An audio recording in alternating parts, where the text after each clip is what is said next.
Morning, Israel. Morning. How you doing? See better days, all right? Cigarette? We're going to do our normal advisement.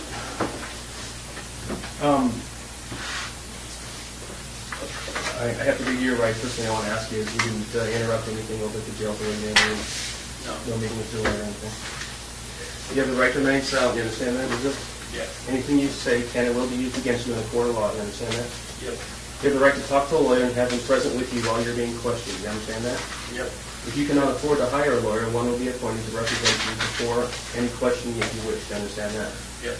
You can decide at any time to exercise these rights and not answer any questions or make any statements. You understand that? Yes. Okay. Also, I understand that you have standby counsel for crimes other than Koenig, Mr. Kirtner, and Ms. Welch, and possibly Mr. Liddell. Would you like any of those here today? Okay. And we're not here to talk to you about the Koenig case, just crimes other than that. Okay? Yep. Okay, I think they had some things to discuss with you. Obviously, they wanted to chat with you about some things, and then I wanted to kind of talk to you about where we are on the Vermont thing. Yeah, I didn't. They wouldn't let me bring my copy of the letter, so there's definitely some things we need to go over. Okay, well, I've got a copy. Who wouldn't let you? Jail? Yeah. Okay. They don't like it. Do they We'll carry stuff around with me. Yeah, if you guys want to chat about what you need to chat about, I can Afraid of a paper cut? You need to mark up the letter. That would sort of like you have some requests on it. No, yeah, I mean, we can just go through it. Okay. I already went through it. So you have the letter here somewhere. You can make an extra copy if you need to. Yeah. I just wanted to let you know, I know you weren't real concerned about the vote, but I told you when you left last time that I'd give you a list of what was actually taken from the vote. All right. And what they do is they print out a receipt. They don't have the actual receipt. This is just an internal document, but I can fill it out here.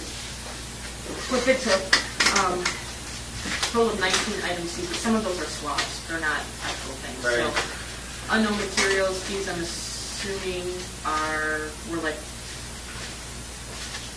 pieces of things, or like stains that may have been blood or something like that, that's just stuff and stuff, because that's based on where they were taken. I mean, it's an area. Fibers and fragments, same kind of thing. I don't know what that is. I can ask about that ball of unknown material. My guess is it's probably here. Hopefully the lab will know. That's why I call it a ball of unknown material.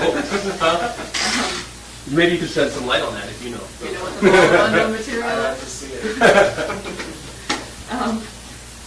They had possible bone fragment and other material twice. Down here, 2 different things were taken. There, rope to anchors with a line, other rope, a swab, and that swab was taken from seat cushion. Screws, these were all in the back area by the carpeting, or in that area in the back by the motor. There's hair as well. More swabs. Yeah. Same kind of thing. That was that piece of carpeted wood by the trim that the bill pump was filled as well. More rope, and then took the cable ties. I think they had already probably had these before we had talked last time, so those are already. All right. So that's what they took, and then eventually I'll get an actual receipt paper if you want that. You can have it. Questions about any of this? Okay. I'm going to get a copy of this. Okay. So you mark it up. Okay.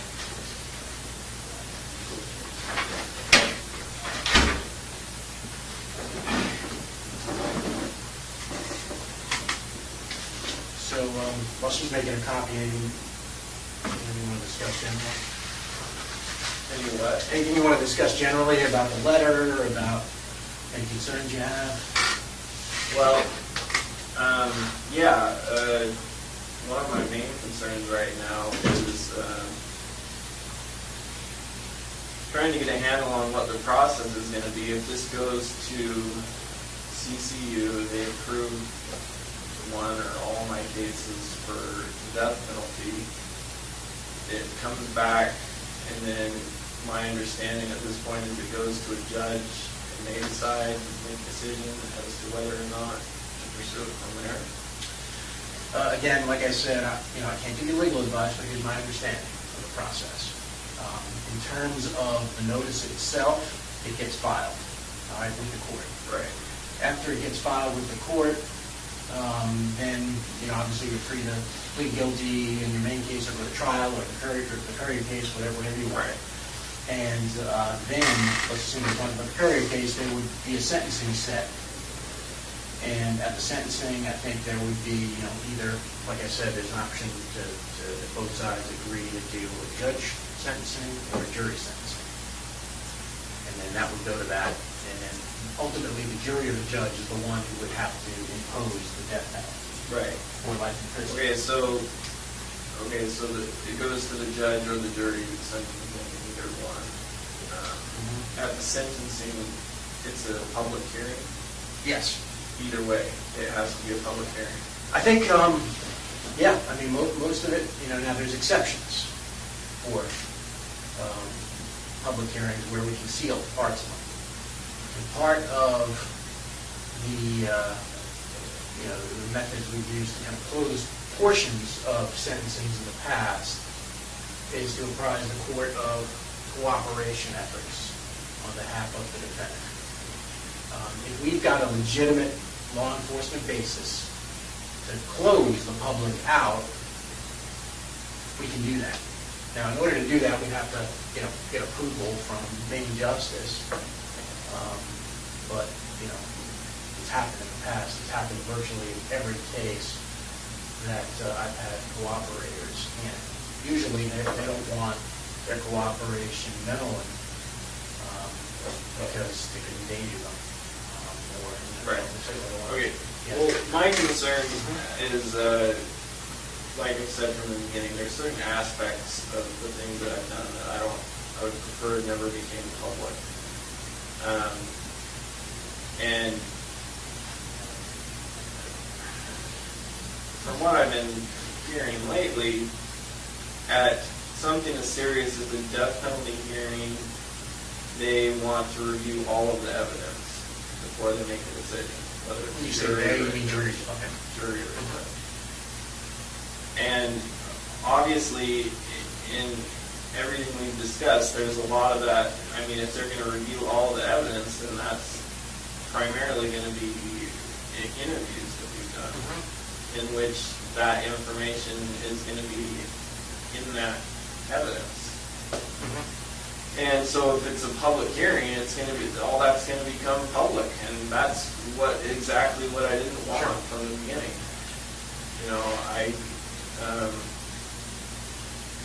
Certain aspects of this that, there's no way around it, but, as far as different things that were done with the bodies and the sexual assault stuff, that type of stuff, I don't see. If that has to be part of the hearing, then we got to figure out something different. Well, I got sort of two possible solutions I've been thinking about if it gets to that point. One with respect to stuff that you're working with us on, like other crimes, other bodies, and they're still investigating to corroborate your confessions, those murders. We can certainly seek approval to close that part of the sentencing, to the extent you're talking about those. All right, now look, I don't know whether or not there's no guarantees, whether or not main justice would grant that. The second portion of it is, we control the evidence that we present.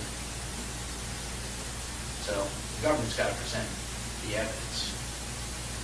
And, maybe there's some way to kind of address both of our concerns here by circumscribing, by limiting the amount of stuff that's introduced into the court event. So I've been toying with that idea. Now, obviously, there's a catch-22 to that, right? Right. The worst things, appear to the jury or the judge, the more likely it is you're going to get what you want. Right. In the context of the courier case. right? Thanks.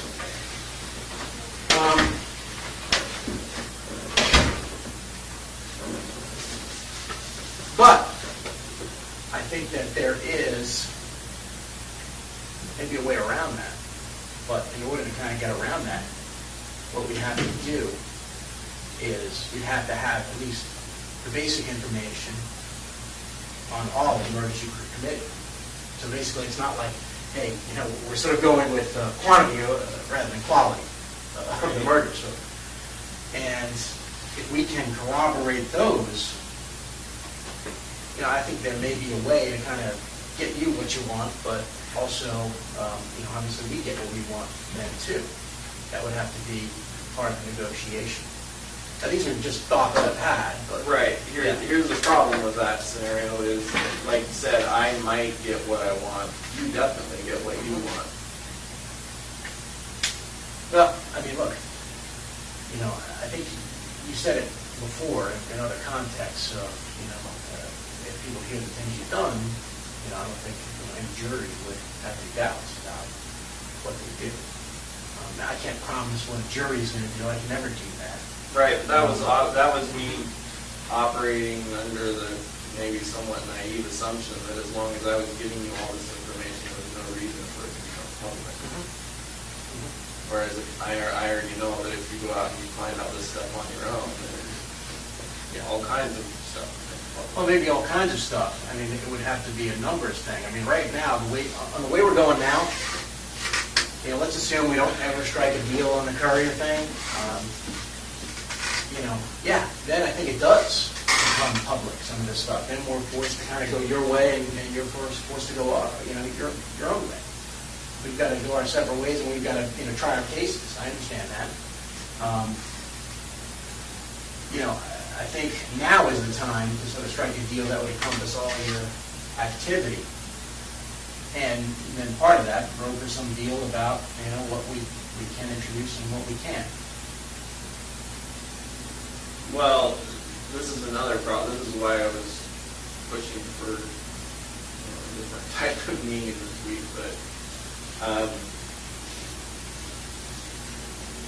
you know, obviously there's other things going on that I don't even know what's going on. So, and I know we can't talk about it. Yeah. But that's an issue for me. So. About other things that are going on in the Right. process. Yeah. And I don't know what's going on. So. Yeah, I mean, you know, obviously I can't help you with that. That's between you and No, I know. attorneys. I know, and that's a problem. So, I don't know what else to say about it other than that. But in regards to the courier thing, I went through that letter several times, and there's nothing. First of all, I was pretty ticked off just thinking back about the way things played out with the whole Vermont thing in general. I remember specifically before we even had, you know, before I gave you the location of that house or anything, I was like, I'll give you the location of this house, but I don't want the locals involved. I don't want. I didn't see any reason to bring anyone back there in that area into the fold, so to speak, as to what was going on, because they didn't have any clue anyway. You know, next thing I know, there's like articles in the paper, like this big dig site going on. You know, there was a lot more discreet ways to handle it.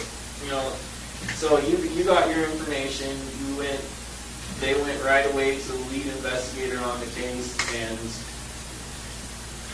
you know, my name got leaked out somehow way back then, and then, you know, months later, you dig, you never find anything aside from what I gave you in the first place, and then my name's attached to it anyway. Let me tell you a little bit about at least my perception after I worked there, and I'll tell you a little bit about the realities of law enforcement. You know, if the FBI just kind of went in there and simply said, like gangbusters, hey, locals, you stay out of it, we're handling this, we're not telling you what's going on, that would be a political nightmare for them, okay? Given that they had the information and another agency was investigating. They couldn't do it. And I think we've talked about that numerous times since then, that Vermont was a test case. And, you know, I think we've learned a lot from Vermont, and we understood that the way that was handled back then We have to avoid in the future to keep both sides happy if we were going to get continued information. That's the whole reason that we initially came up with, this letter, is to handle it a little bit differently and get Vermont to sort of get on board with us. So, we're successful in getting the letter. Obviously, some things happened that, we were disappointed with too, about the name getting leaked out. Yeah, we're not happy about the way that was handled either. In fact, there was a rift between us and Vermont for a while, and we weren't giving them information because of the fact that we heard that it got leaked. And so we were, angry at them. We had like a video conference session with all the investigators from Vermont and all the prosecutors from Vermont and us, and kind of hashed things out and said, obviously there's been some problems. They agreed that, look, they're on board with us. They've obviously got to consider the needs of the family, but, I think we hashed things out. And, things have worked much better, especially like recently, to be able to control that press conference on the couriers in light of the possible settlement of other crimes, I think was a pretty remarkable feat that we were able to accomplish. But what I'm trying to do here is, all right, obviously we can go with this. That was the way they even said in this initial letter that they would defer to us as to what charging would happen. And that was a way to kind of put the lid on things and kind of keep going quietly. All right, I understand you can go with this. So, what we're trying to do now is just simply revisit that another way. Obviously, that opportunity's passed us by, but there's still this opportunity on the table. And, I think the longer we wait on it, the more problematic it becomes, because I've been avoiding calling Vermont since, this week. I've just basically said, hey, he's obviously getting some advice on the letter, and I haven't heard from them since Monday or Tuesday, and I have to call them, because I know the next question is going to be, all right, where are we on the letter, because we have to do something. So, this letter is an effort to try to keep everybody in line, keep Vermont in line, get you, to some extent, what you want, and get us what we want. It doesn't get me anything I want. It doesn't get me anything that I'm not going to get anyway. You just said Vermont is chomping at the bit now. They want to see me indicted for this. In their jurisdiction. Whatever. I mean, the whole deal originally was that I would be charged federally with it, and now you're ready to just hand it over to them and let them charge me. So I don't care. If they want to charge me, it's pretty clear at this point I'm not going to get what I want, at least not, I'm not going to get a straight answer on what I want, and apparently I misunderstood the way the whole process works from the beginning, so all the information that I've given you now is probably going to get out anyway, so whatever. Okay. First, there's a way to kind of avoid that right now, and that's what we're working with on, that's why we're negotiating with you. But in terms of letting them, have the case, that's not really our intention, but what it is the reality of the situation is, they understand that, when they initially were involved, that you were cooperating, then you decided to slow it down. And, right now, they can charge you and put pressure on the feds to give over the evidence. And that's the reality of the situation. Yeah, can we sit there and say, no, Vermont, we're not giving you whatever evidence we uncovered with respect to, the couriers? Yeah, it's conceivable, but for the people who make the decisions and how this would blow back on them, realistically, they couldn't do that. They couldn't, they would put political pressure on saying, hey, the FBI is holding back evidence and there's double murder and we can't prosecute this guy because they're not playing fair. That's the reality of the situation, and it's the situation we're trying to avoid in other jurisdictions. I mean, we're trying to do that, but we're it's like herding cats at this point. And I think if we go in there with an agreement to other jurisdictions and simply say, all right, look, he's cooperating, but he needs your assurances that you're not going to do these things that if Vermont still has the option of doing, I think we're a lot better off. And your desire for discretion on some of these things about what comes out in court, we can negotiate with those things. And we can try to figure out and strike a balance where, you would get what you want, but we get what we want. I mean, are there any guarantees of what a jury does? No. Can I tell you what the judge is going to do?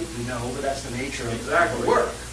I mean, that's, that's just the way, the law works. I can't, even, couldn't guarantee any jury, no matter how strong the evidence, what they do with it. Oh, I know. But all I can tell you, the biggest issue of all. but the more compelling, I can tell you, in my experience, the more compelling the case is for the jury, the more likely it is, the stronger the evidence, the more likely it is that you get a favorable verdict. So, you can go, before the jury in the Curry's case and say, yeah, you killed these two people, and, that would be the evidence. But at sentencing, you make a much more compelling case if, you say, all right, there's also 8 other people that you killed, and you provided evidence on those, and, by virtue of the agreement, we would be circumscribed from telling the jury about that. I mean, that's one way to handle it.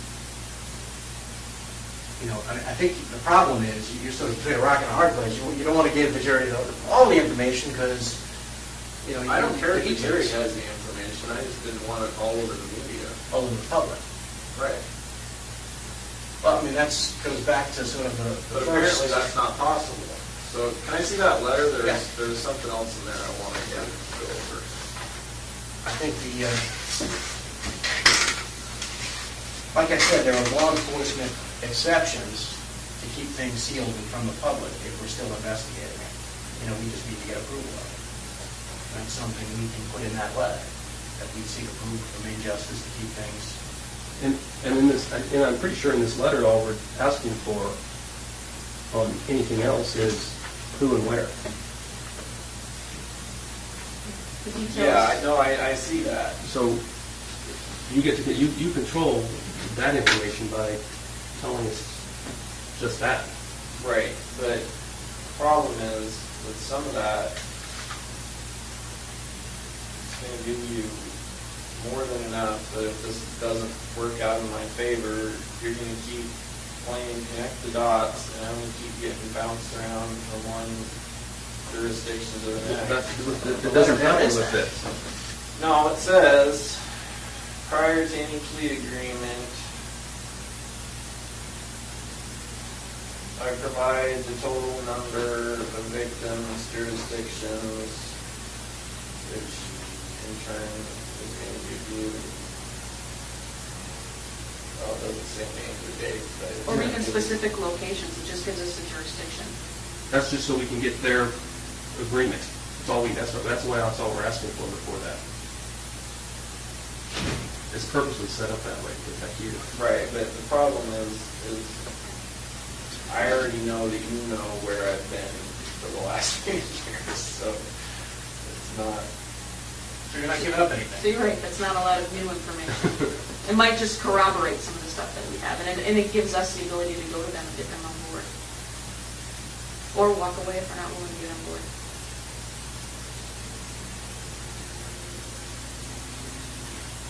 What I see happening with this is that you're wanting more information up front. I still have no idea what's going to happen with the information I've already given you. And admittedly, you don't know what's going to happen with the information I've already given you. Except that in that letter, if you don't get what you want, that's when the information stops, right?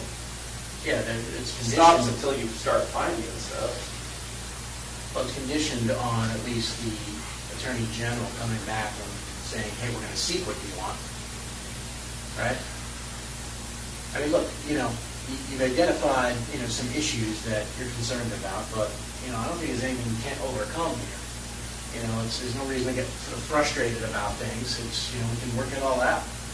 You just identify. Oh, I know, we can some work it all concerns. out. I just don't see what the big time crunch is, that you want all this information right now, and I still don't know what's going to happen with the stuff I gave you on day one.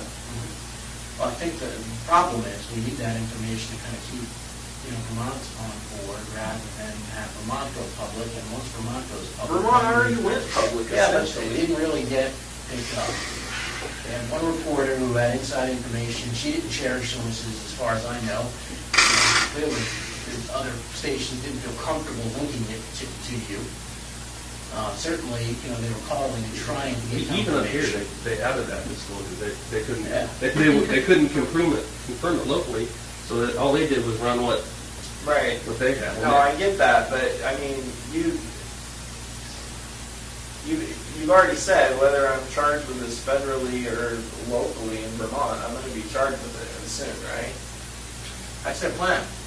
That's what they want. That's what they want, and that's what we're trying to kind of avoid, at least, because you said you didn't want to get dragged back to Vermont. So I don't see how they can do that anyway when I'm still facing charges here. They'll drag you back eventually. I mean, what they do is, and what's happened in other cases, is they lodge the detainer, you finish up here, and then you go to Vermont, maybe then they lend you out to the state court there, and that goes through the process, which is what you said you didn't want. And that's where we're headed. And the other thing is, and I know you know this, is that the way typical law enforcement investigation would work on this, you have to admit that the way this, I know this seems slow to you, that this process has taken a long time, but for us and the people that are in charge of us, what they want, they know that there's potentially up to 10 or 11 victims. So there's 7 or 8 that we don't know where they're at and those kind of things. So what we're getting the pressure to do is find those other people. And so what you don't want us to do is to use conventional police methods to do it. And that You're already using conventional. We're not. We haven't gone to Media? We haven't gone to local media places and said, Israel Keys was here on April 10th of 2009. He committed this Tupper Lake bank robbery. He killed somebody in this area, and they're buried here, and we need the public's help in finding out if they saw him or his vehicle, and this was the vehicle, and this is the license plate number. That's what a typical police investigation would do. We know you don't want that, because the first one of those that we put out gets on. You don't want that Interrogation. either. You're right. You're right. We don't, because we want this cooperation that we have, and that's why we've been delaying this. But the pressure is getting increasingly with Vermont. We're getting calls from Vermont also, since they ran their story. The colonel of the state police there is getting calls from other families in that area who now think Israel Keys could have killed their family members because he killed somebody else there. And so that's what we're looking. That's what's going to happen in every state if we use conventional police methods. And we want to keep it as quiet as you do, because we want the information from you, because we know it would be the most accurate.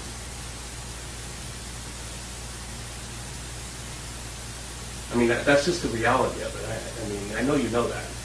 No, I know, but you know as well as I do that you can put my name and face out there and dates out there all you want, but we're talking about stuff that's happened at least 2 years ago now. I know, I realize that, but that's the only other way we can do it, right?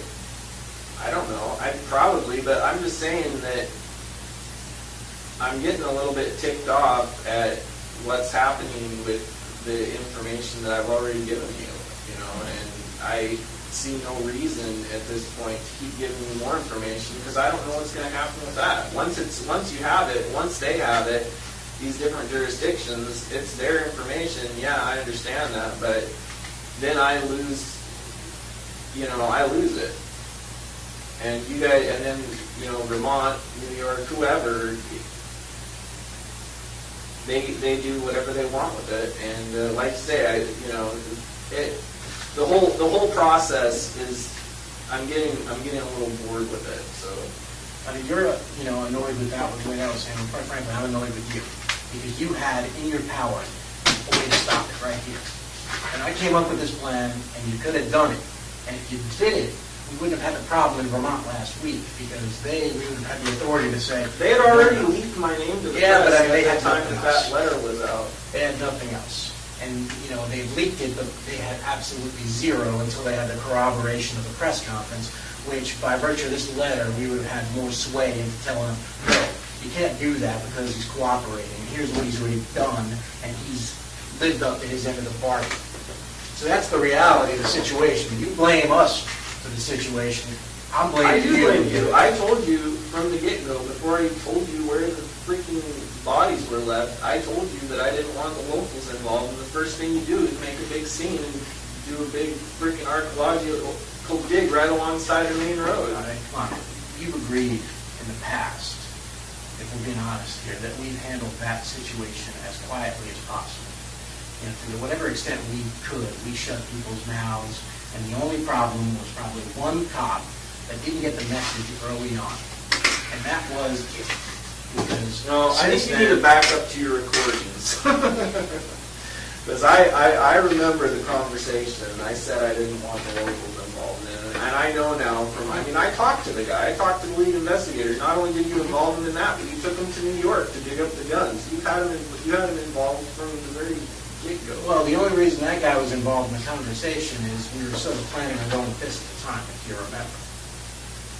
Okay, and that was sort of by your You went and consent. got the guns before that letter was written. Yeah, we were trying to, I mean, that lead investigator, like I said, politically, and maybe, the FBI can explain it to you, you can't just simply walk in there and say... Well, you "Where are told the me you facts?" could.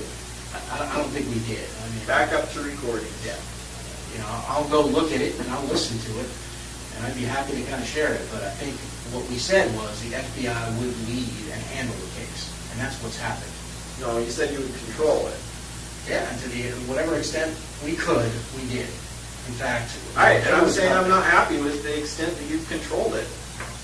You haven't controlled it at all. We realize that. We can see that. We're not happy either. I mean, but we're... Look, I know it was more than one thing that caused the whole thing to get out of control. I know that if the house had just still been there and it all just been neat and wrapped up in a couple days without doing a freaking landfill dig, yeah, it would have made it easier, but that's not, the fact is there are different things that happen the way they happen.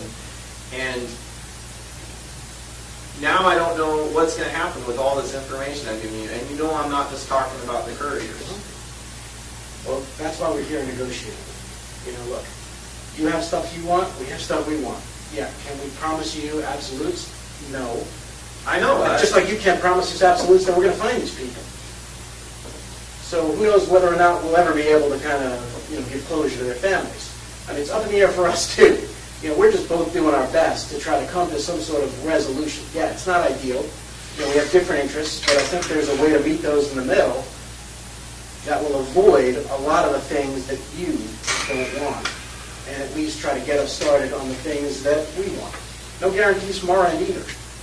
We have the ability to control it better now. I told you the other day, back in April when you told us about the couriers, we had no idea what we were dealing with. We didn't know there were 7 or 8 more bodies. We didn't know a lot. And we have the ability now, to control it better. Had we known that back then and were able to communicate that to the people in Vermont, I don't think the leak would have happened, because I think that person would have realized that the gravity of the situation. I don't think that they did. I think they thought the end of it was their case. That was the only one that mattered to them. And clearly it wasn't, and I'm sure that person... Well, that's fine. What's done is done. I'm just saying, from right now, from my perspective, this letter doesn't offer me anything. I know that, you would have pressure on you to find these other people, but frankly, they'll keep. And I still don't know, like I say, what's going to happen with this information I gave you on day one. Well, let's talk about it. I would love to, but unfortunately, other parties chose not to be here, so. I mean, look, in your discussion of other crimes, I know we mention this to you all the time, that, you can have counsel present for these discussions of other crimes. I know we pay lip service to it, but you were in Judge Beisling's courtroom when we did this whole thing. I don't and have you any basically problem. said, if you want to stop talking and you want to kind of invite counsel here, then you can invite them and they have to come. But I don't have any problem speaking for myself. The problems I have is with the legal procedure as to what happens with this stuff in the courts. I already know what happens with it on the ground. I'm just saying I don't know what happens with all this information, like that whole thing about the whole investigation and interviews being made public for the sentencing hearing.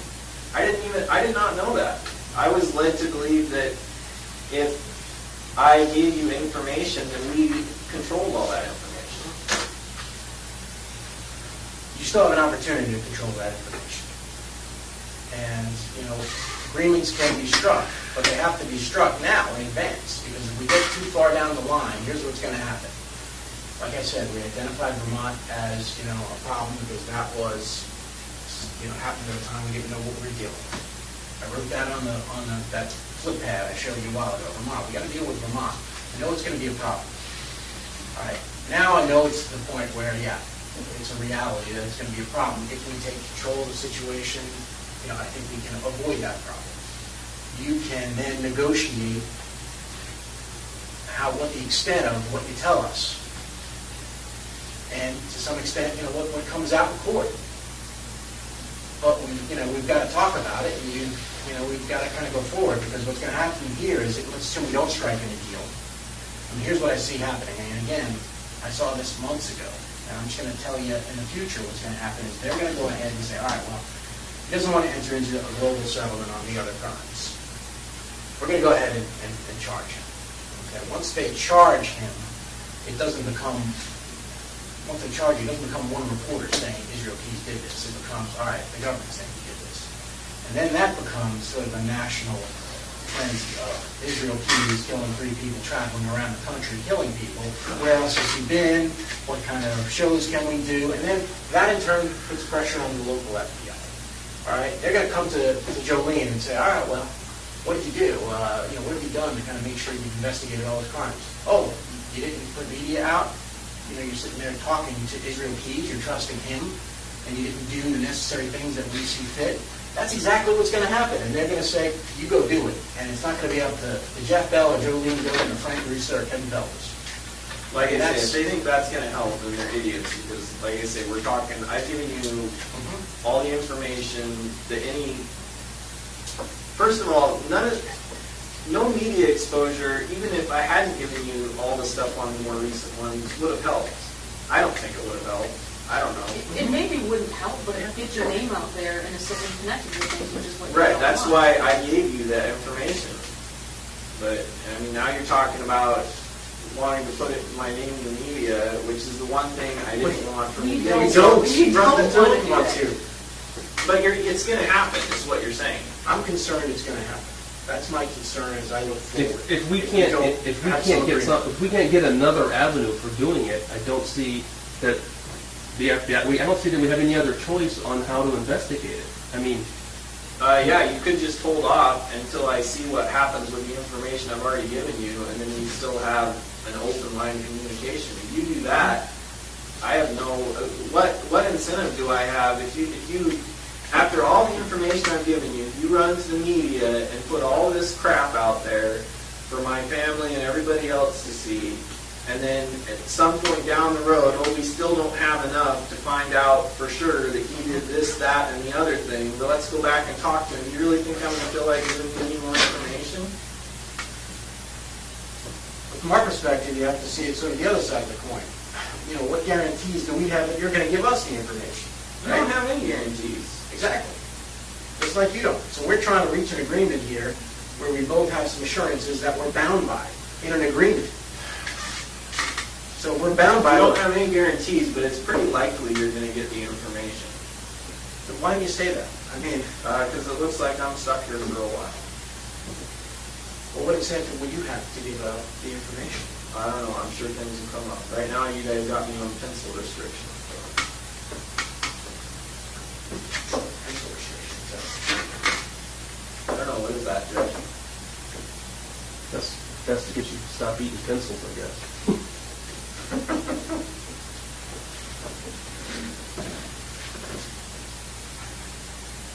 Look, I think,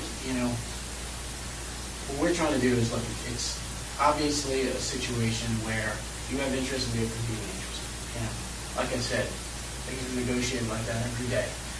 And I think we can negotiate something like that, but, we need a little bit more to do it. To avoid Vermont doing what they're gonna do, to avoid, what the FBI nationally is gonna come down and say we should have been doing in this case. That's our interest in it. But I don't see what, you keep talking about what Vermont's gonna do, but if you've already said that I'm gonna be charged with this federally. If they Well, I don't know, federally or state. They haven't. But one or the other, soon, right? Look, I've been holding them off, and I can ask them to hold off a little bit longer. That's their plan. They've said that in the press conference. I'm just saying, originally, this was all this information on the Courier case was supposed to become part of the other information that I gave you prior to that. Yeah. And now it's all of a sudden become a separate thing, and now you want more information to add to this. We're just trying to control, what happened at the very outset when we didn't know the full scope of things.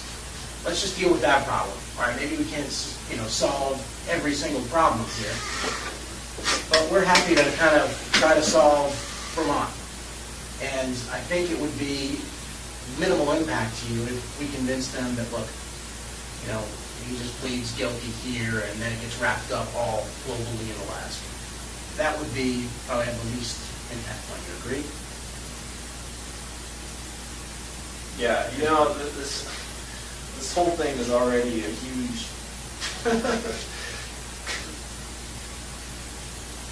We're just trying to solve the They never even found the bodies. At least if they had found the bodies, then it's just, there's no way around it now. You charge me with the couriers. Everybody knows now, as soon as you charge me with that I gave you all the information you have, because you didn't find me on your own. Even after they knew they were at the landfill, they're like, oh, we didn't find them, but they were definitely murdered, and we definitely have the person who did it. And now, pretty soon, we're going to tell everybody who did it. And the person who did it is Israel Keys. So how did they know that? Well, you must have told them, so whatever. How can we avoid? You can't avoid it now. It's already happened. I mean, the majority of it's already happened. The only thing left is you to come out and say, yeah, the Israel Keys is the one who's going to be charged for it. So And they didn't say that. They didn't say it yet. I'm just saying, I'm going to be charged for it. You said soon, either federally in Vermont or in Vermont, and that's... Okay, is there a way we can kind of at least keep the lid on things in Vermont any longer? I mean, and maybe, I know you have another situation to work out, but give us something that buys us time. How do I know how much time? First of all, I'm not buying any time because they already did a freaking news story on it, and you've already said they're chomping at the bit to charge me now, so, But if we can get something from them and simply just say, hey, hold off, or for some other sort of, deal. I mean, look, obviously our preference, I think yours is too, to wrap all this up, globally through all the other times. But, well, that's only if I can get what I want out of it, and that's looking less likely all the time, especially since I still have no idea. It's been freaking months since we first started talking, and like I say, I still have no idea what's, like, in the broad scope of things, what is going on or what is going to happen or how long each of these things is going to take. I have no idea. I haven't been able to get a straight answer on it from day one, so. I can tell you in terms of the Courier case, because all I did it out here, you set the deadlines. And we put deadlines in here, at least for your edification. And you can avoid deadlines. We can sort of work on, the language. We can work on how much you count. There's no deadline. I mean, the only deadlines are events that happen. They're not dates. Well, I mean, I said there's a couple weeks from the events, and then there's, seeking expedited review. So that's, what I've been working on. It's not like, we've been sitting here just, calling back to Washington, D.C. and asking, how can I screw Israel Keys? I've been trying to kind of, pulling my hair out, trying to figure out a way to kind of resolve this dispute and settle everything where, you have the best chance of getting what you want, and we have the best chance of getting what we want. So I've been dealing, like you said, Vermont, what happened, we had to do it over again, maybe we had done it a little differently. But we didn't know the full scope of things, and, it is what it is. We can't rewrite that. What we can do is we can change the future as to what happens. And we can change the future as to these other things. Because, right now, your concern is that you go to court on the couriers and then all these details come out that you don't necessarily want to come out, right? With everything that I told. Okay, with everything. Right. We keep going the way we are and not agreeing on different things, then I think stuff like that's going to happen. So you're sort of between a rock and a hard place. Hey, if you don't agree globally, you can't stop the flow of information. Vermont, they'll exert whatever influence, and they can kind of use your confessions against you. Right now, before that case is charged, you're in a position of power where you can negotiate. All right, well, here's the deal. I'll give you this other stuff, but here's what I want out of it. And your information is, valuable now. I mean, it's valuable to you, it's valuable to us. It's only valuable to me as long as I still have it. I mean, I don't, there's nothing. But the value is that it will be in the agreement, and we're bound to the agreement. Yeah, and the value is also, that they would, they would use it in capital crimes to justify whatever decision they have to make there confidentially. So there's that.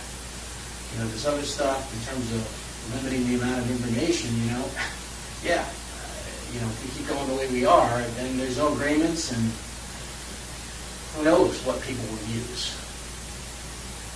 But there's a way now to kind of...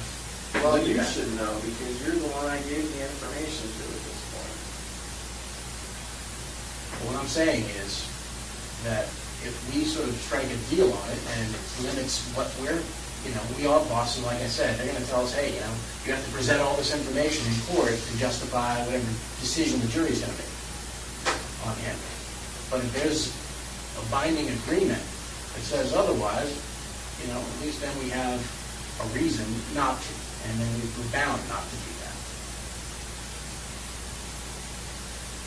And that could avoid the negative consequences that you're concerned about.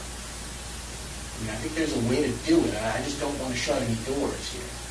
Well, I don't either, but, the problem is I think you're trying to open all the doors at once, and I still don't even know what's behind door number one, so. What do you mean open all the doors at once? Because I don't... That's what this letter is asking for. You want, to an extent, as much information as you can get, and I still have no idea what's going to happen with it. If this doesn't work out, from my perspective, then you still have your information, and then I still have no idea what's going to happen to me. So. But I think up front, all we get is jurisdiction. If I... Until you get your insurance. Because we already know the numbers, right? So, all we get up front is jurisdiction. So all we're getting is where? And not even a specific where, just... A jurisdiction. Eastern District. Not a year, not anything else. Not a name.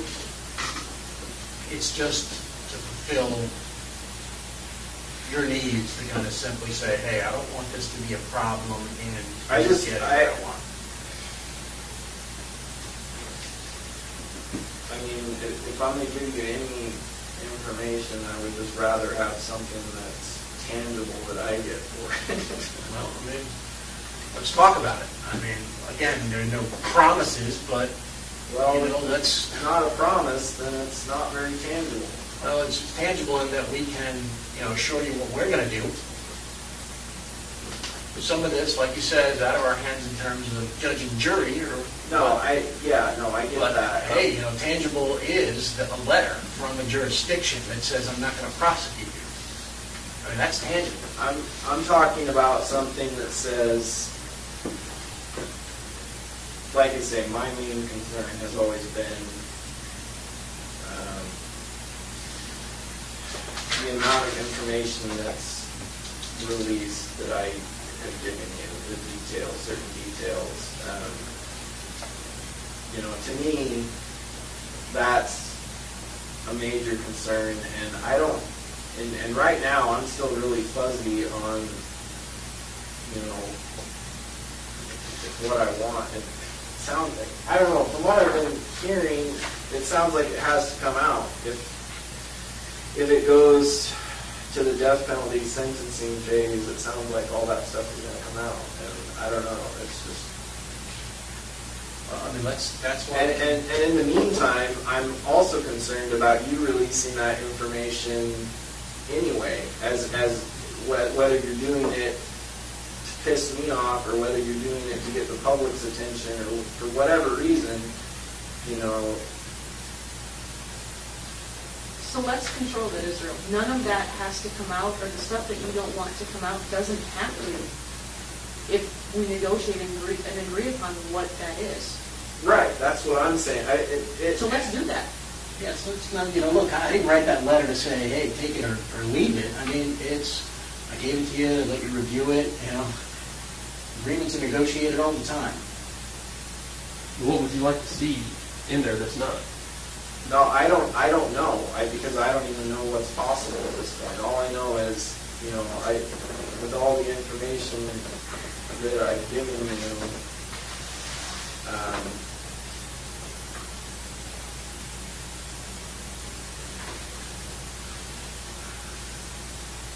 really freaking.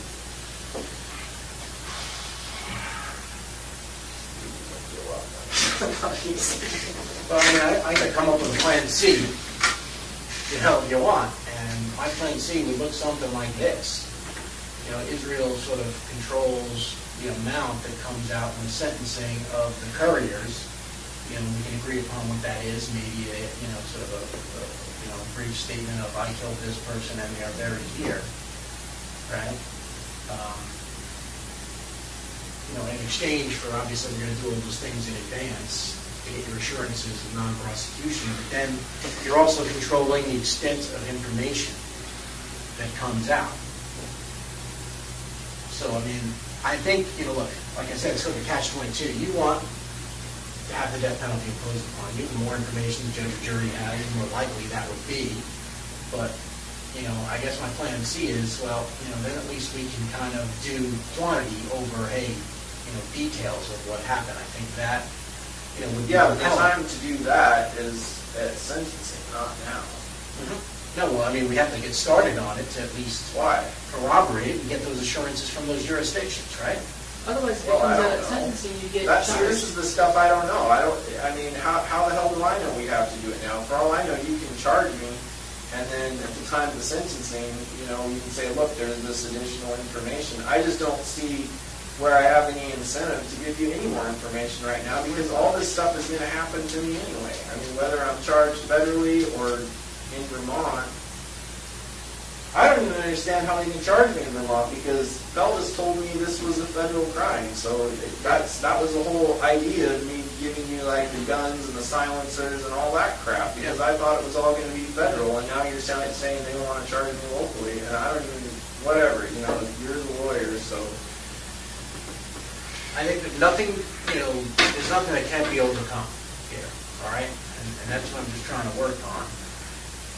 You know, I'm trying to figure out a way where everybody gets closest to their goal.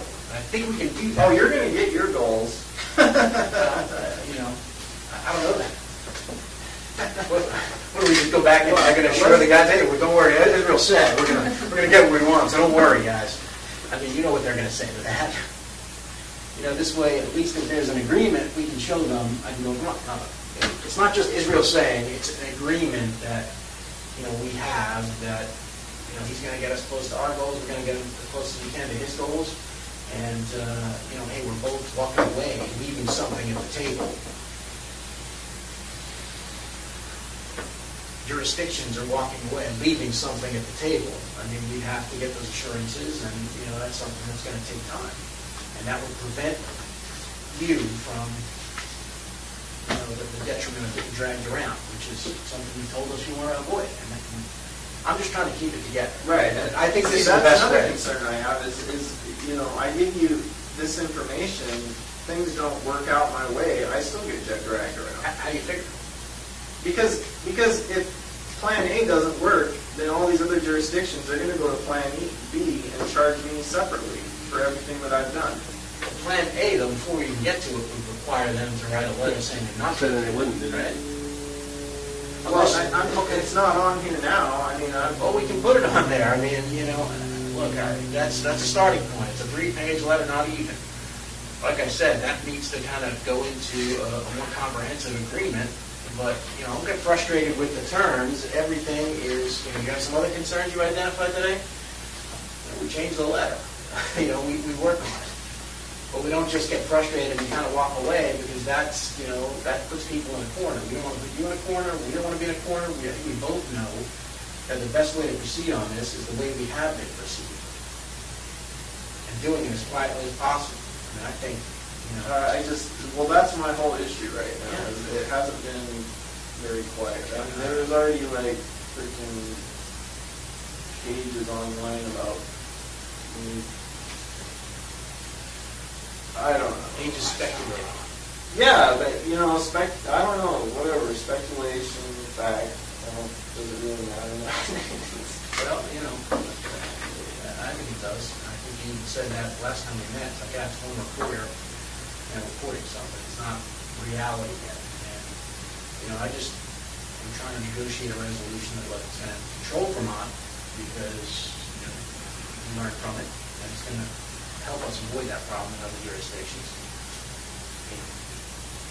We can control certainly what's introduced. Like I said, if there is a way where you're cooperating with us and we can represent the court as cooperating, there may be a way to keep that cooperation under seal in court. Yeah, I know, that's what I'm concerned about, but like I say, the Courier case is not the only one I'm concerned about right now. Let's deal with those concerns on the other cases. I mean, that's why the whole, you know, aim of the plan is to kind of get their buyout before we do it. You know, if we can't go to them and simply, you know, have someone say, hey, you know, we need your buyout on this, we need the assurance. You know, it's difficult to kind of control things.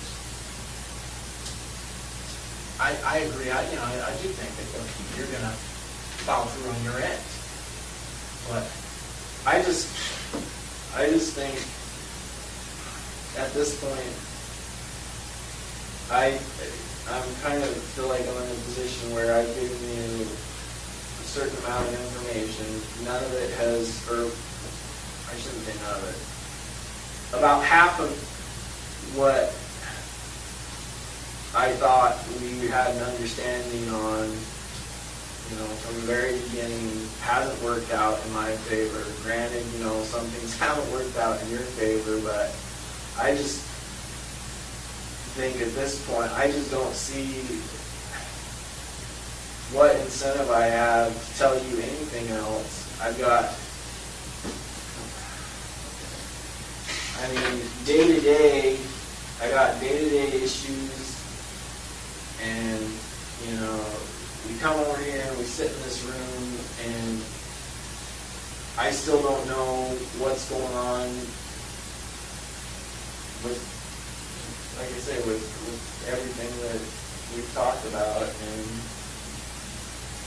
well, in terms of the other case, you know, obviously that's on you and your lawyers to kind of do whatever you see fit. In terms of the Courier case, that's what I can control, and that's what I can help control, at least. To the extent that I can assure them that things are in the works.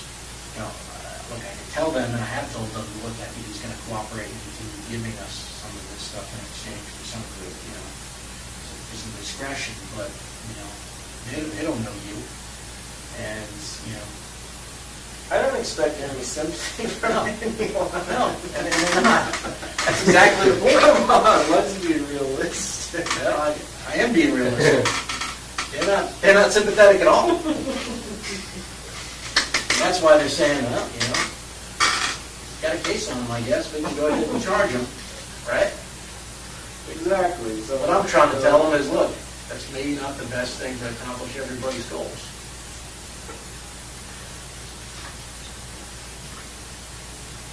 And if if I have something that I can take to them, I can maybe, just put that off.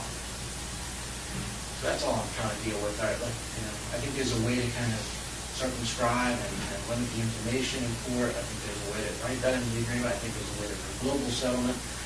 But if you want to put a Band-Aid on it, as they call it, and let's try to deal with the Vermont situation, I'm amenable to doing that too. I don't know,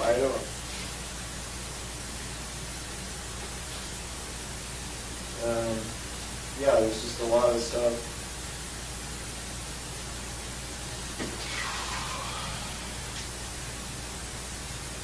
What about? Why is it carjacking? Anyway, Well, you took put them in the car. Is that because it was their car and not mine or something? Yeah. So if it had been my car, it would have been kidnapping or what? Yeah, it depends on the method of kidnapping. It's a weird carjacking. Yeah, kind of makes you seem like a gang member.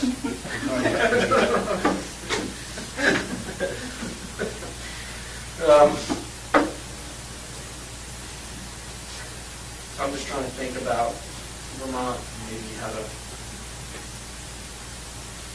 buy time over there. I don't. Like, they've already released enough information, they're gonna get hounded endlessly until they release my name now, so. Yeah, but if I can, give them something that kind of gives them comfort and gives the family comfort, then, maybe we can delay things there until at least you find out what's going on in your other situation. I don't.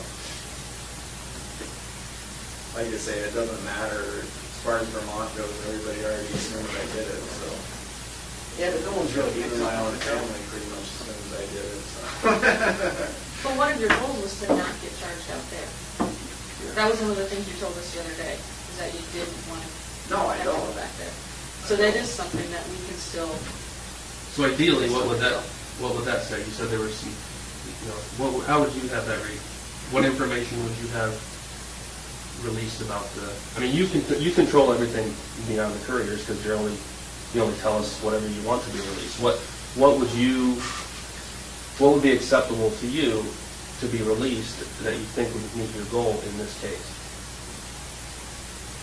And like Craig was talking about quantity.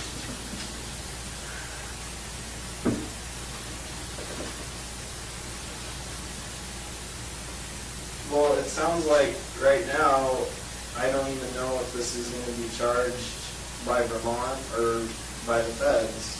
And, So what would you want that to say regarding that? see, this is the problem, though, because I don't even know what's possible. It doesn't. It does talk about that if this offer outlines a proposal you plead guilty to conduct in Alaska, which would prevent you from having to go back and face charges in Vermont, either state or federal back there. Yeah. That would be the goal, that's the goal of this letter, is let's keep it here. At least. So if that's one I of the just don't initiatives. understand why they even would want to charge me in the first place. Well, it's also they have family members that they feel like they're close to, and I'm just giving you, their perspective they gave me. They want to kind of make sure their family members see justice, and they feel like it's a Vermont crime. The community needs to know that type of thing, and that's their sentiment. It may not make sense to you, but I understand it from a law enforcement perspective that hey, you committed a crime there, you should be held accountable. That's typically their take on things. And it would probably be our take on things too if it happened in reverse. All right, but I think that there's a way to just be able to kind of at least put them off for a little while you're thinking about other things and thinking about a global resolution we can work on. But like I said, that's a way for us to get close to our goals. If you want a sort of smaller way, I can come up with one. No, I mean, your goals at this point are pretty easy. Yeah. My goal is not to get charged for But it occurs. 7, 8 different times or whatever. And that's a goal we Same can. thing. That's a goal we can help you with. Well, that addresses everything. Right, no, I understand that is something I still have in my control. I mean, apparently it's already out of my control. I'm already gonna get charged twice. Well, So, we can, at least have that just rolled in here and just. right, no, I So we're trying to do understand that, but I would rather have it all hammered out. This just seems Well, you know what? really preemptive right now. It's like, there's gotta be a way to do it to where I get something a little more concrete, and then, then I know for sure that that's it. It's not gonna keep going on and on from one. So what's an example of what you mean by concrete?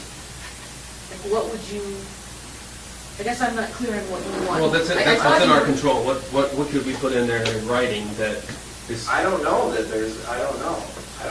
What types of ideas that would you like? I mean, like, just plain ideas that we can work with. And I think I have some thoughts on, a couple different ways we can try to work on this. I just need to know what your concrete ideas are, because, that's what you want to have. I mean, I try to write that with your goals in mind, based upon the flip chart of what your goals are, and, I think I try to satisfy those. And, to the extent you have other goals and other ideas, then, we work it in.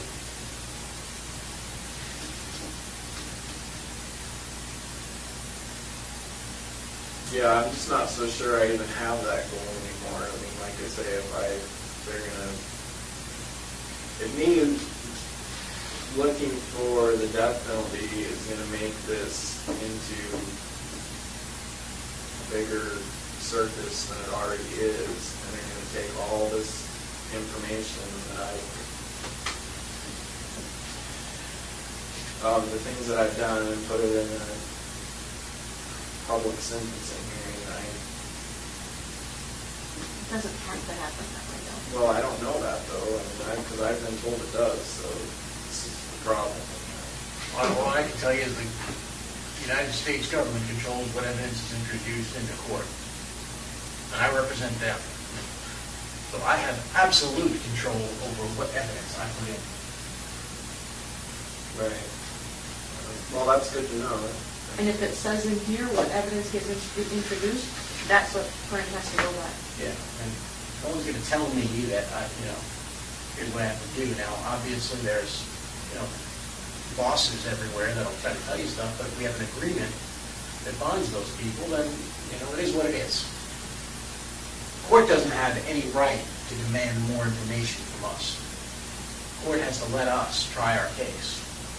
And I decide all the time at trial, I'm not going to put that person on, even though maybe they can help my case, but it's not worth it to me. It's not worth it to me because I have some other goal in mind. Legal strategy 101 happens every day. So, that is in my control. That's what I'm telling you. And so you want something that's within my control. It's as simple as that.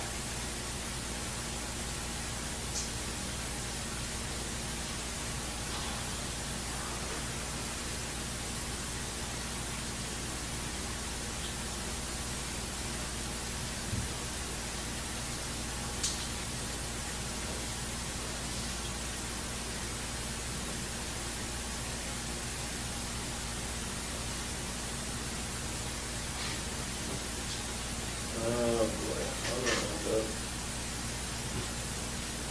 Freaking max lockdown, year after year, you're bouncing around. Doesn't have to be that way. Call it premonition. Doesn't have to be that way. And we're trying to avoid that. Everybody in this room, I can tell you, is trying to avoid it being a circus. We're just trying to get, what we want, let people know, our bosses, that we're getting what we want. We've got some assurances. We negotiate what we want.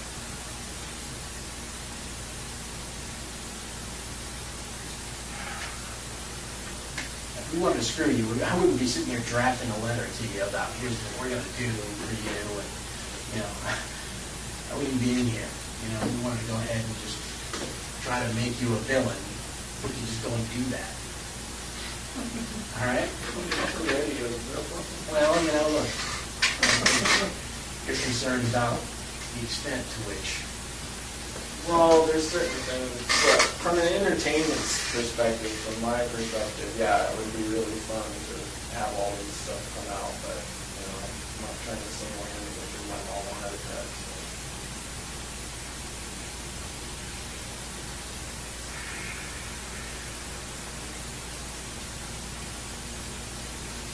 But I still think there's gotta be something more that I can get out of getting more information. Because I haven't seen anything yet. What do you want? I want to know what's going to happen. You want to know when, what's going to happen and when? You want to know? Yeah. You want to know how much information is going to be released publicly? Let's flesh that out a little bit more. Well, first of all, we can't talk about it. Okay. And that's the biggest problem of all. Okay.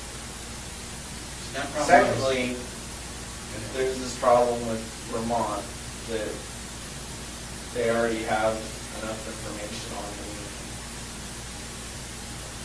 They want, they want to make it public or whatever, one way or the other. Honestly, I don't really I don't care if this courier thing gets charged in Vermont or gets charged federally. Because right now, it's not, either way, it seems like it's just going to keep dragging on. And I've got other more immediate concerns.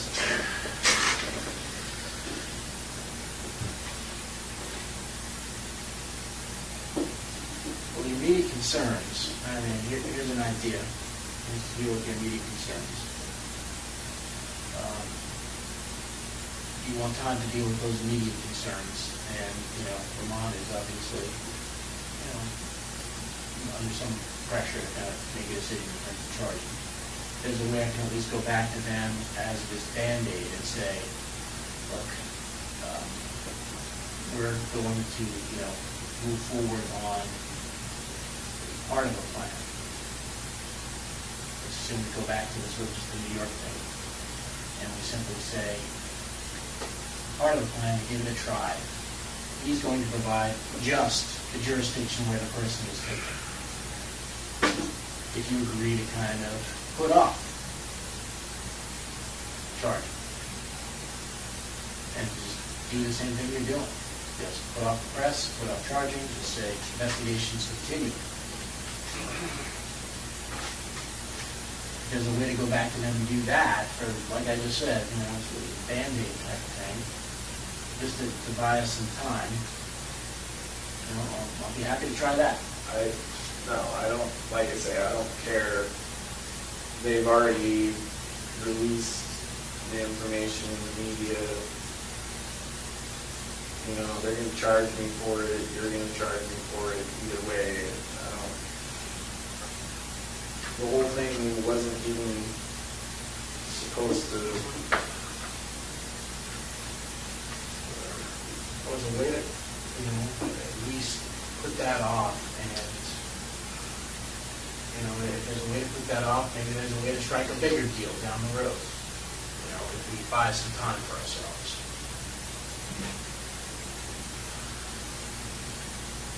And obviously that would entail, though, getting insurance before we gave any information.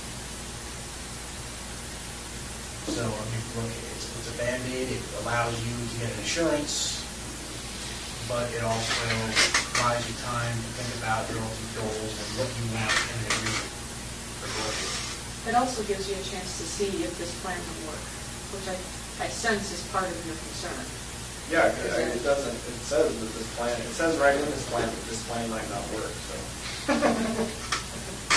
Not from our perspective. I said, look, which part? Not the kind of thing you want to see. Which part are you talking in about? instruction manual. Which part are you talking about? It says, "You understand that we have no control over what." The Attorney General. Right, so that's, I mean, but that could follow through with this entire thing. But Yeah, the but then majority you get of to it, walk away. There's nothing in it that anybody has any control over. No, I think you do have control over things, and you have control over things, because that I put in there, just, the Attorney General thing, out of deference for what you want.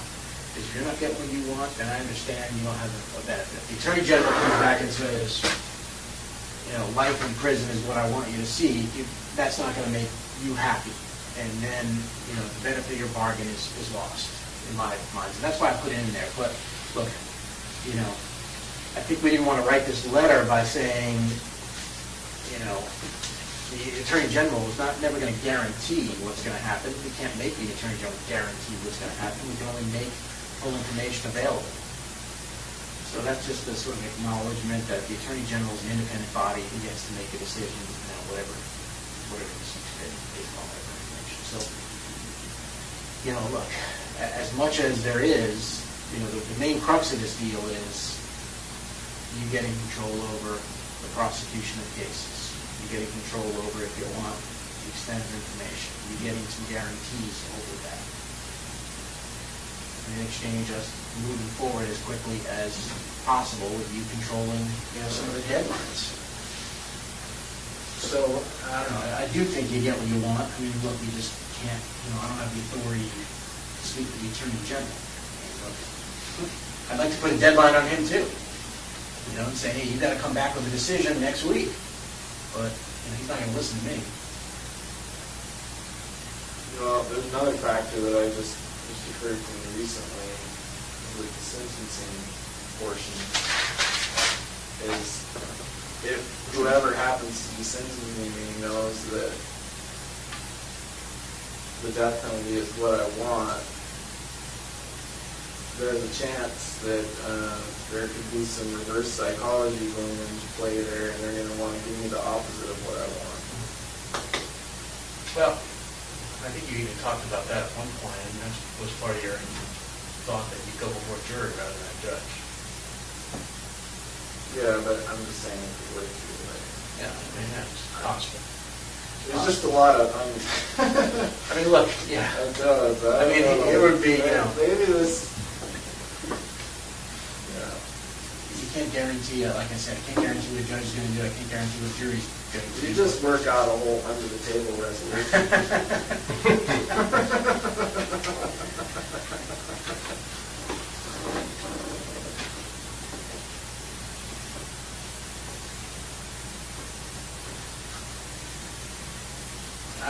The other way to look at that, though, is too, is if you think that's a possibility with that reverse psychology, I mean, I guess if they think you have something still to offer, maybe that would be an option. But if not, then, you know what I mean?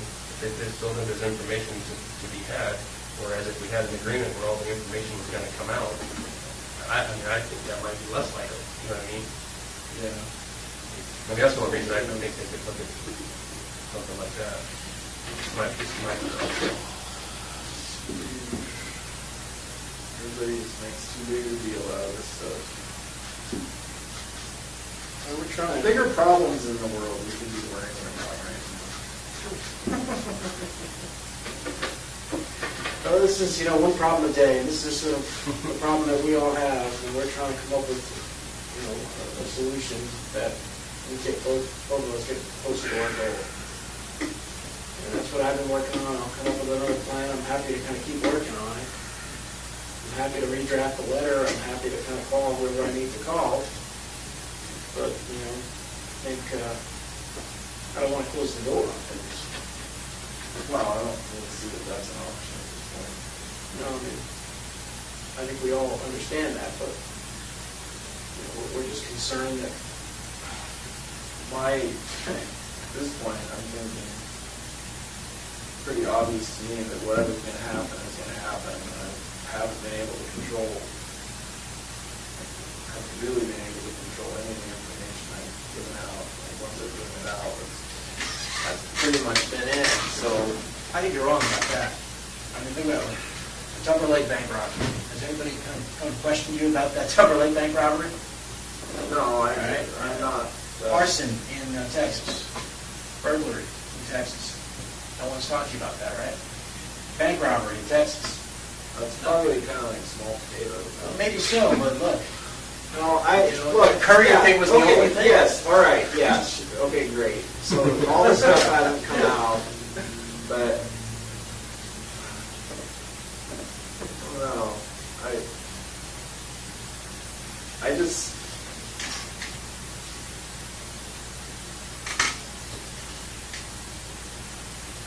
I just have some concerns with these other. First of all, like you say, I can't see that there's anything for me to gain at this point. Seems like whatever's going to happen is going to happen regardless. Again, I'll disagree with you on that, but like I said, I think we can control it, man. You're right. Yeah, there was one cop in Vermont who spoke when he shouldn't have, and yeah, we got to eat that. Sorry about it. It wasn't, that was not planned. Well, like I said, what's done is done. Yeah. So, but with the exception of that, I think you remarked before that you've been impressed about the level of discretion that we've displayed. Yeah, no, mostly I was referring to the Alaska stuff, but yeah, that's great, that's fine. And the Alaska stuff we have, obviously more control over, but, the other jurisdictions, we're just trying to control now. I don't want to get in a position where I lose complete control, and we lose complete control in this room about what happens in Vermont. And that's just sort of what I was thinking about in terms of, that letter. It's just trying to kind of keep things under wraps there and have them sort of join back together with us to go back to almost that letter. I thought the letter was going to accomplish that, getting us where we need to go. And so I'm just trying to figure out a way to kind of get back there, because I think that's where we want to be, where it just says. Well, I mean, even if, hypothetically, even if we had come to an agreement with that letter, that reporter still would have released their information. Yeah, but look what it says here. Will not identify Mr. Keys, the perpetrator of the murder, the crime to be committed will not, or charge him separately in our jurisdiction without your authorization. Right. That's the part that, I'm trying to get that back. And in order to get that back, I've got to buy it with something. Politically, I've got to be able to give them something to say, all right, here's why we're not doing it, and we're going to, if someone questions us down the road, we have some reason to say, here's why we need to do it. And so that's just it. There's a whole law enforcement side, and then there's a whole political side to this too that we're trying to kind of tamp down as well.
I don't know.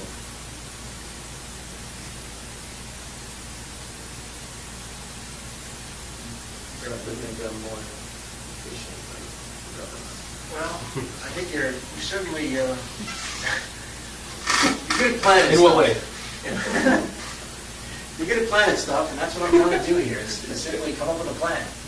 And I'm seeking your input on the plan. You're a planner and organizer, we could use Yeah. those skills now to work towards a different goal here. Yeah, You know, there's only certain things I like. I'm trying to plan, and I'm trying to, give Vermont some glimmer of hope, hopes of accomplishing a bigger goal. If we can't accomplish the major one, where we have to kind of redraft that letter and get some more concrete terms, and you want to see what happens, fine. Yeah, I'll do I that. don't even know. Like I say, I don't even know what's possible. Well, Apparently my peeps didn't want to be here, so.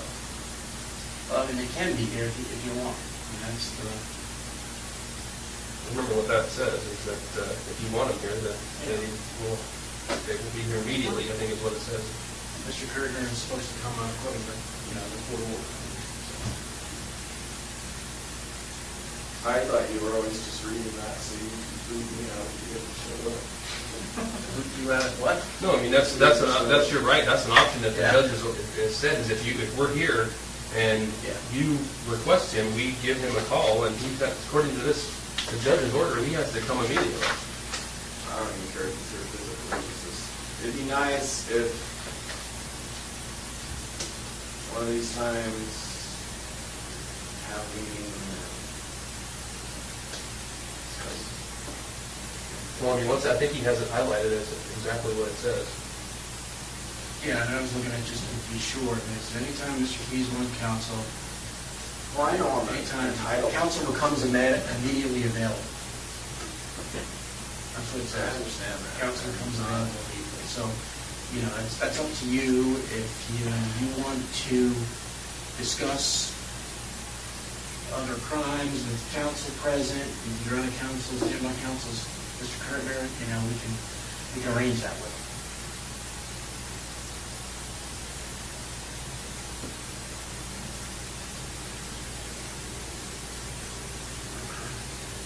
And we could call him at your request and see what he says. If you're requesting that.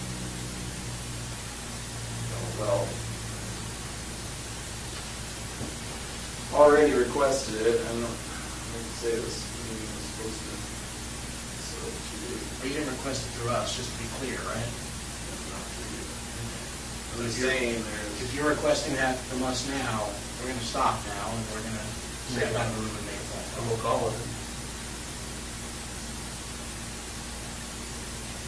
God, yeah. Yeah, I mean, I don't know. It sounds like there's nothing else we can talk about unless.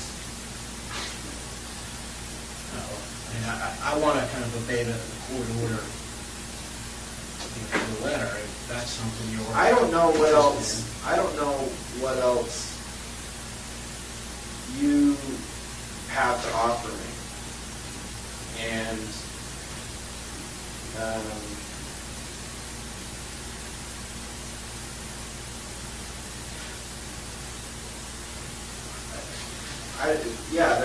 so I mean, I'm not happy with what the letter is. It lays out the possibilities,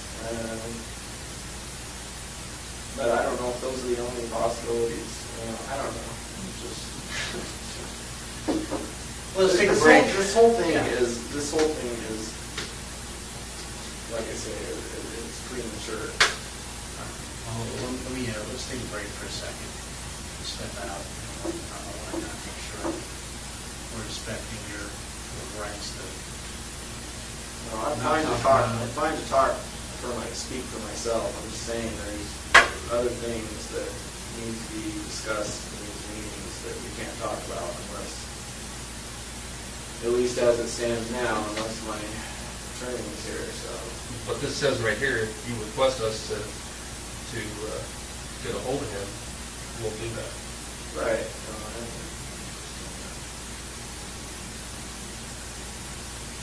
So I guess I should ask just for the record, do you want us to do that? You want us to call Mr. Kurtner right now and see if he can come over right now?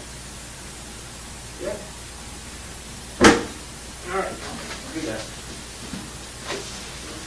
Is there anything? Yeah. Second one, let us get out of here and then we'll get to.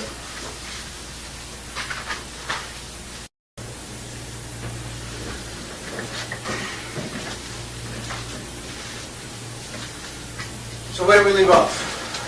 What's going on with the Koenig case? All right. Here's what we have. Capital Crimes has the memo. All right. It went in last week. So there was some, I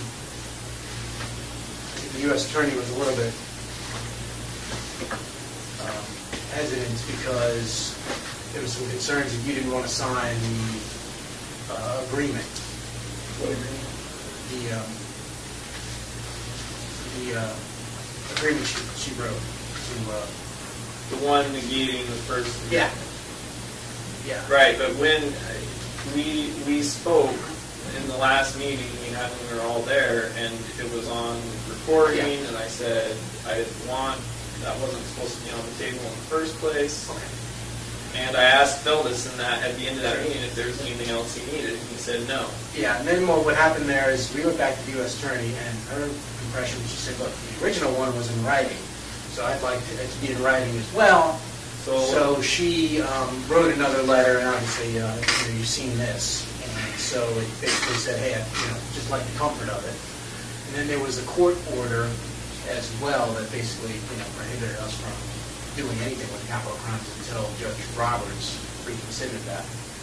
And so we got that rescinded, but then after that, we wrote a bunch of other letters seeing whether or not that was still your intent. Because the U.S. Attorney was very concerned that, you might want to change your mind, and she didn't want to welch on a deal that she had promised you. So it sounds like the short story is you put in your memo and you did not recommend the death penalty. I can't tell you what the U.S. Attorney recommended. I'm prohibited from doing that. I mean, I can just give you, you've probably seen these letters that she I wrote. saw a couple of them. Okay.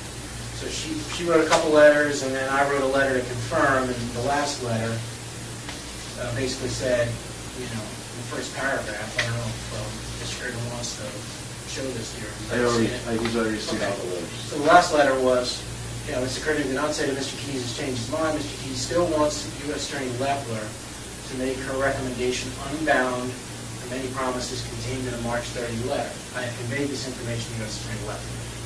So that's where it stood.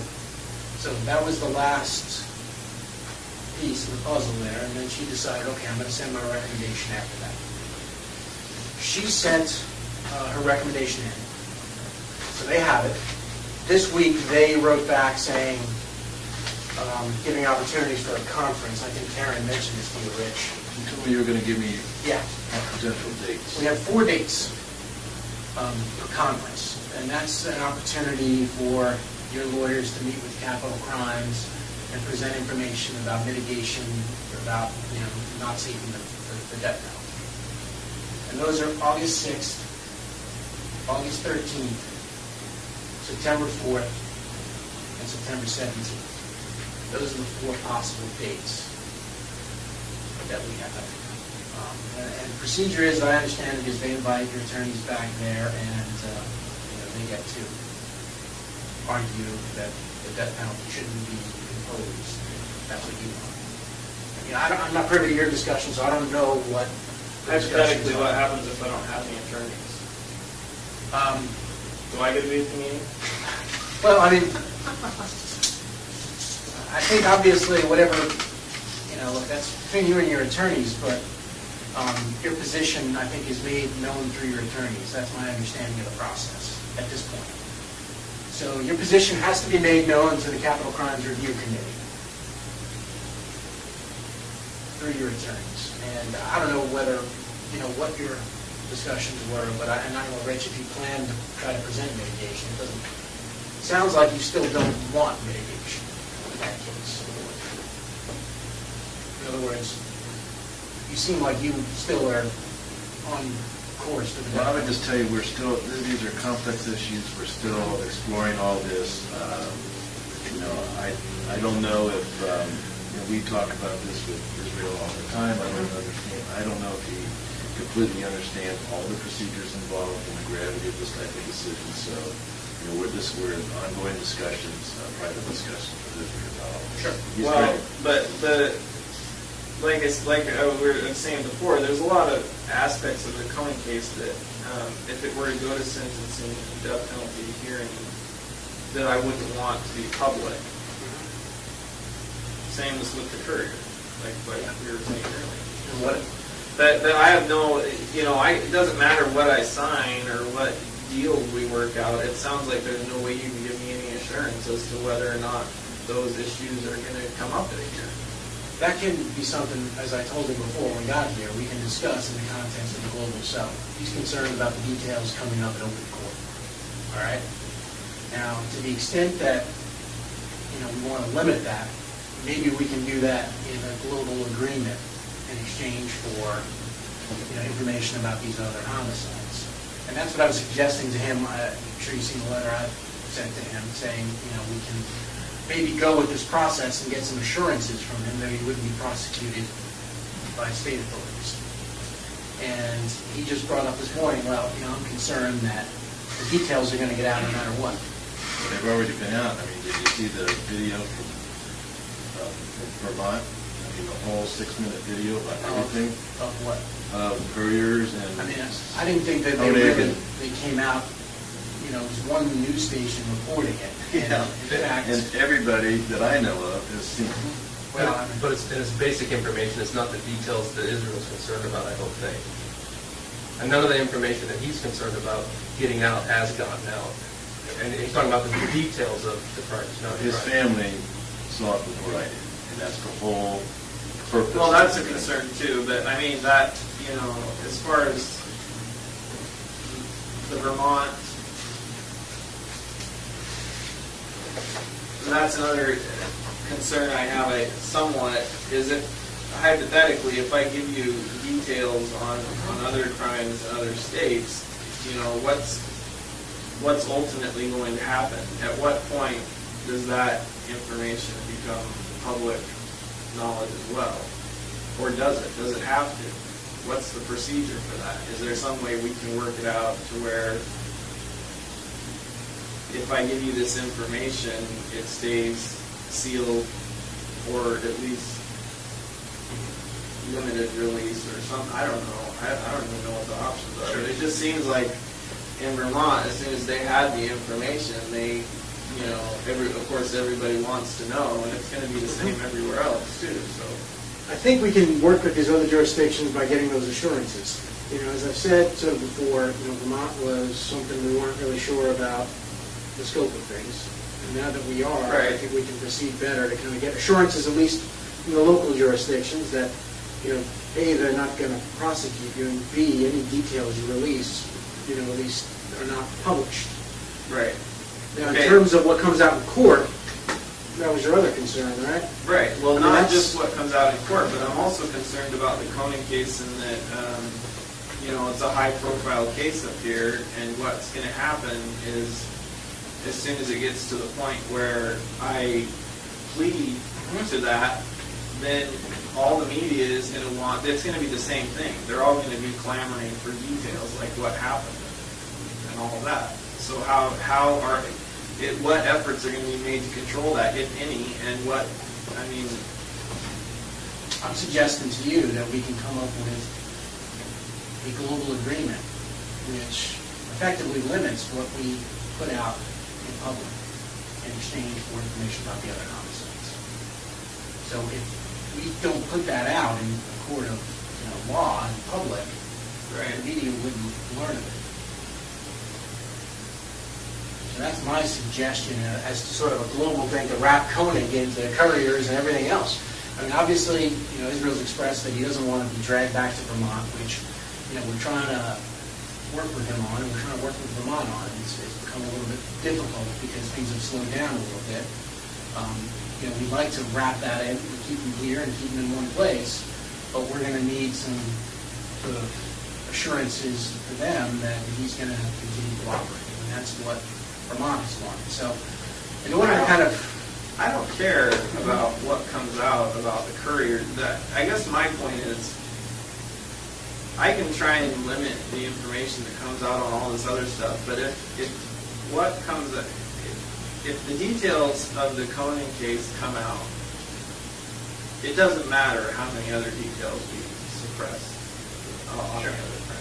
And that's what I'm suggesting to you, is sort of a global settlement where there's an agreement to only go into certain details of the Koenig case and the Courier case. Even though you told them about them, that there's been no limitation on those. We now put limitations on those. And we put But that's what I want to make clear before we go any further on anything, is to have something somewhat concrete in writing, saying that information is going to come out when the time comes, that I do plead guilty to the Koenig case, or whatever happens. Whenever the next release of information to the public is, whatever else we've been working on becomes null and void if all of a sudden there's this flood of information about what happened in the Koenig case. And I've pled guilty to it, and then it doesn't matter. And in return, for not introducing that information, we want information about the other murders. I understand that. Like I say, I don't care. Like all the other, anything else, it doesn't matter that much. What I would suggest is, I've talked to Israel about a global settlement. Let me work. Let me see if we can, because I think definitely going to need counsel to understand, to know what the global settlement is. I'd like to work with them and see if we can come up with something everybody can agree to in a global settlement. Yeah, that's what I'm working towards too. But I need some time. No, I agree. I just need to know what the demands are, and that was the first time that's really, obviously it's not in the letter, the level of detail, and, I'm happy to work something out and try to get approval for what I'm suggesting. Obviously, what he wants, it seems to be, I want the death penalty imposed. Now, that's a catch-22 situation, you understand, because the more information the jury or judge has, the more likely it may be that they may impose that, all right? If we take that away, it may be less likely, but that's something, hey, I've told you, I don't really care what sentence you gets imposed upon you. You're the one who cares about it, but I'll be upfront with you, yeah, if they don't have that level of detail, I think you probably would want to have, additional murders in there to justify the decision you want them to reach. It's sort of a quantity versus quality. Right, I understand that. I'm just saying, yeah, so they have all the numbers. That's fine. But that's the only thing they need those numbers for, is the sentencing. Yeah, no, it would only come out at the sentencing, but we'd have to get something in return. Right now, yeah, we know about how many people you killed. That's pretty clear. That's not a problem. What we want is the information about those murders. And it could be, look, briefly, initially to protect your interests, to simply say, hey, I killed this person in this jurisdiction and kidnapped them from here. And, that would sort of satisfy our goals, and would also satisfy your goals, I think, too. But again, we both have to figure out what we want to get out of this. It's possible to limit that information that's presented, I think, in a sentencing hearing. Again, I'd have to vet this up the chain, but, we can limit Courier, we can limit Koenig in exchange for the information about the other stuff. See, this process with the death penalty on the table is a whole new thing for all of us. But we have had many cooperation agreements where there's a sealed addendum to a plea agreement, where proceedings are closed, where information is not made public in order to protect, somebody who's cooperating, or in this case, protecting the family of somebody who's cooperating. That's a good point. And so that's something that I'd like to discuss with Israel. Yeah, So that's something that, is sort of a plan A of things we can do, is hope to put everything under seal and justify it by, one, safety to your family, and two, the fact that these guys are still going to be confirming the information they're providing, and they don't want anybody to interfere with that process. So some of that, again, as Mr. Koenig said, it's, it's taken into the death penalty, but it's in some ways the same as what we always do in other types of cases involving cooperation. That stuff goes under seal. And that's what I'd like to talk to you about. Yeah, that's why I keep saying all this is kind of tied together for me, because if certain details of the Koenig case come out, then, anything else. Yeah, it doesn't matter. Right. That's sort of like your... That's kind of...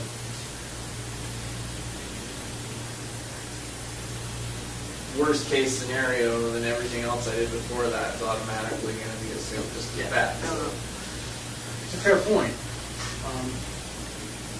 And the problem I'm dealing with, and I'm telling, Israel this, is the problem I'm dealing with has been, Vermont, and, they're sort of, they feel like they're unbound by any loyalty to us and what has been done for that case, because there's no, assurance that things in the future are going to be done.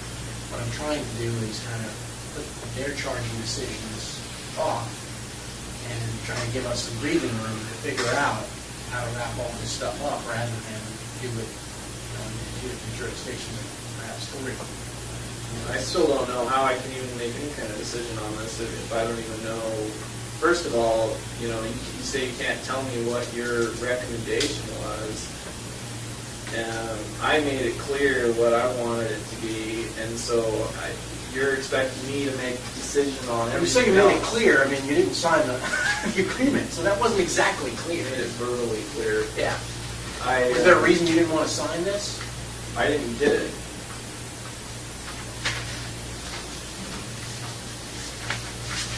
And I just found out the other day that the recommendation was already made. So I assume it doesn't matter if I sign it now. I just found out from Karen at our prison meeting we had on Tuesday. We had a court meeting, and it was up there afterwards, that's what she told me. She had already sent in a recommendation. Yeah, I mean, she can always sort of change a recommendation. No, I'll sign it now. I was told that, it was already done. It was... The recommendation's already in, and to me, I don't think this is valid anyway. You know our feelings about it because you complied with your agreement, part of the agreement. I don't think so. Look,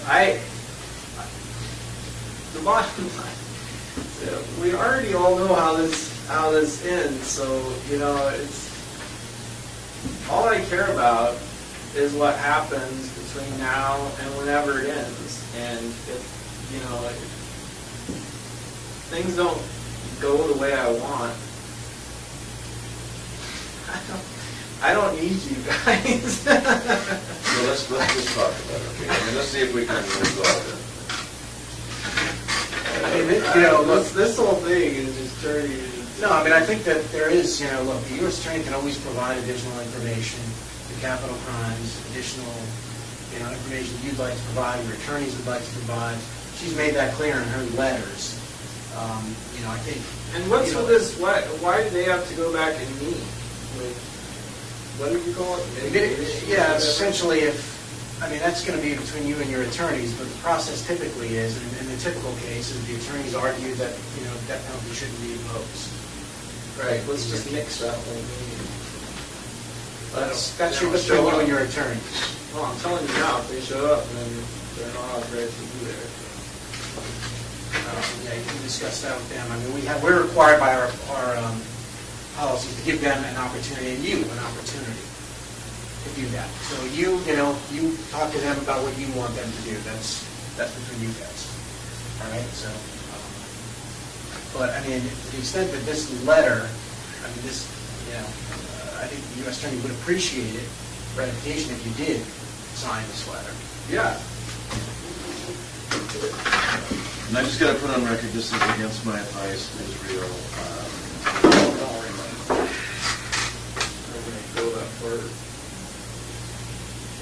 Have you read that letter? Why don't you read it? Make sure you understand it. Yeah, it's words on it. The same one. Same one. Have you seen that before?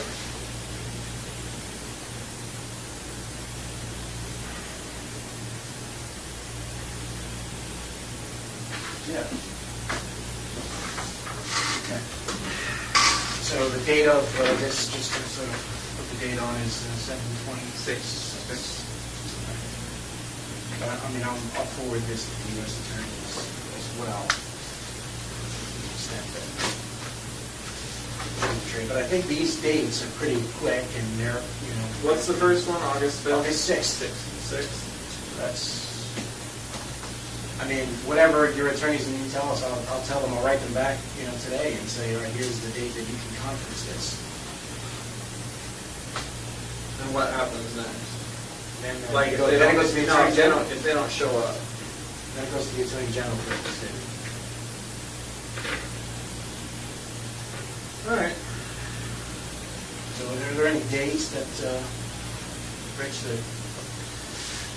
Well, they don't need to be there. Let me talk to their counsel. Yeah, I mean,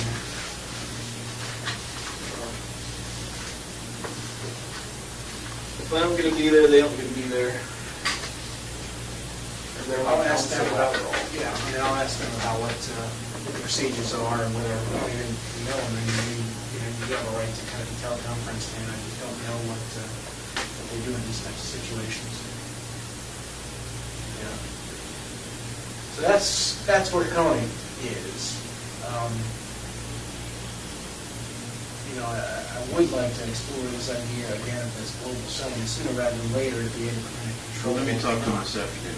Come over this afternoon. Yeah, we can talk about that. I mean, I want to make it clear that from here on out, the Koenig case gets incorporated in whatever information is exchanged.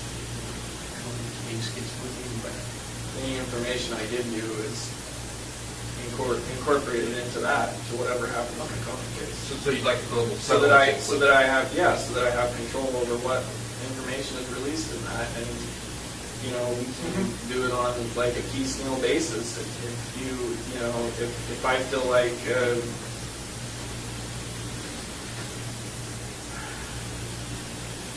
like, things don't work out at any point, then, you know, obviously, then I'm not going to be giving any more information.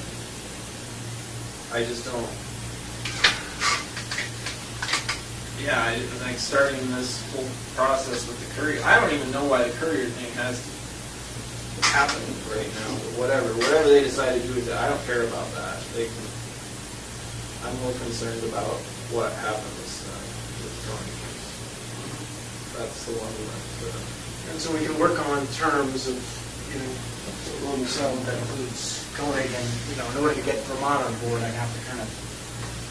Oh, whatever they want to do. No, I know, but I mean, you don't want to be in a situation where we solve everything else and then Courier's still out there, correct? No, I mean, Yeah. So that's why I'm trying to keep them, you know, I'll tell them when I talk to them, I'm sure I'm going to have to talk to them this week, is that, you know, you're considering and talking to your attorneys about the idea of a global settlement, and, you know, to give you some time to do that. right. Yeah. I'll see what I can do.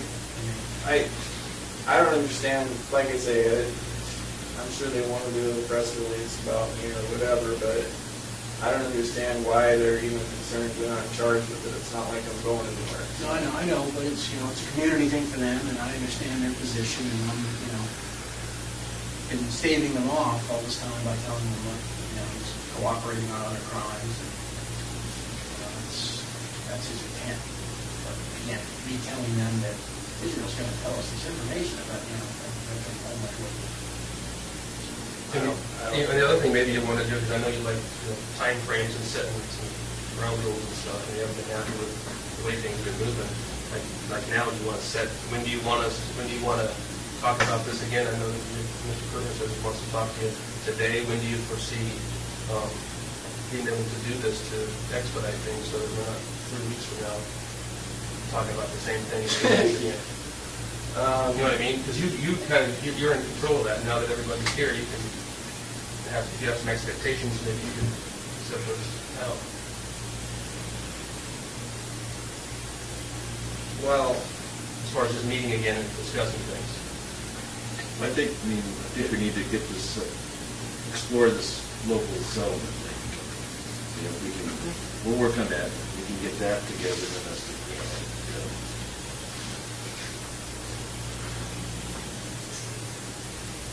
because without that, it's going.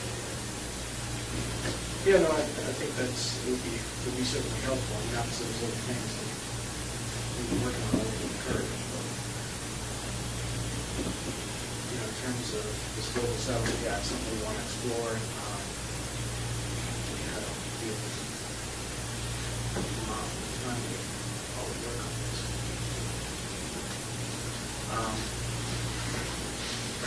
Well, I mean, that's What I can say, at least, it sounds like, you know, I can advise capital crimes that August 6th is sort of a workable date if it's mind doesn't change. Well, I mean, for me, on my schedule, September 17th would be work. But, yeah, I don't know exactly. It doesn't even have to happen, so why do we even need a date? Yeah, I mean, Why does there have to be mitigation? I don't understand. there's no. I don't think You there's just any said there legal doesn't have to requirement. be, so. It's just a date, an opportunity. We don't want to deprive you of that opportunity, but you don't want that I don't opportunity. even get to go, so if I got to go, then yeah, let's do Well, I it. mean, it's clear, it sounds like obviously you don't want any mitigation presented in the Koenig case. Correct? I'm not interested in any dates in the Koenig case, anything added to it that's going to complicate it. Whatever you have to do, just personally, you did it, move along, do it. All right. Well, I'll talk to Capital Crimes and pass along your views on it, and as well as the view of you'd like to be heard on it. I don't know. Is that true? Yeah. No, if there's some sort of mitigation that's set up, I definitely want to be part of it, because that means I didn't know about it. I don't know what there's a procedure for that. Maybe there is. I'm not sure, but I can ask them about that. Maybe go through that forward. But in the meantime, I think we can explore the global settlement. You're talking about the one initially when I wrote that letter, Rich, on July 16th, right? Well, I would make an account of proposal on it. Yeah, no, I understand. And then I incorporated again a little more concrete details in the July 20, which you had. What? The July 16th letter in the global settlement. It's,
I think you hadn't seen that before?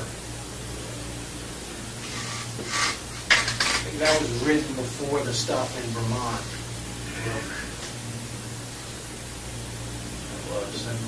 Well, it makes a lot more sense to do it in the Koenig case than the Courier case. Yeah, that was written on, I think that was like a Thursday or Friday, July 16th. So then Monday, they told me that the FBI was gonna stop their key, and then that's when I wrote you the other thing on the swing. That was that bill, you gotta check them off.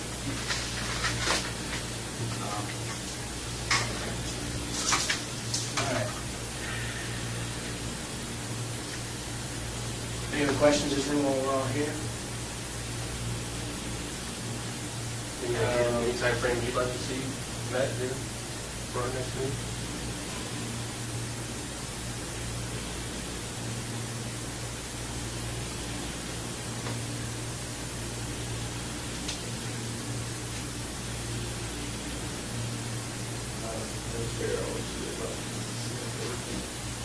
Let's talk about it.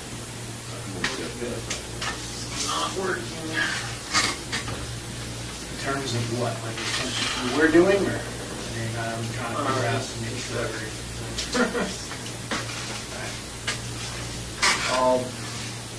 You taking it back now?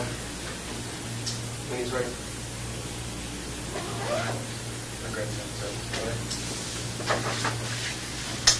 Be ready, Israel, to return, come back? Yeah, yes. Okay, I'll be over reception, right? Give us a minute here and then get your key. If people want to take a leak or anything from you back? No, good.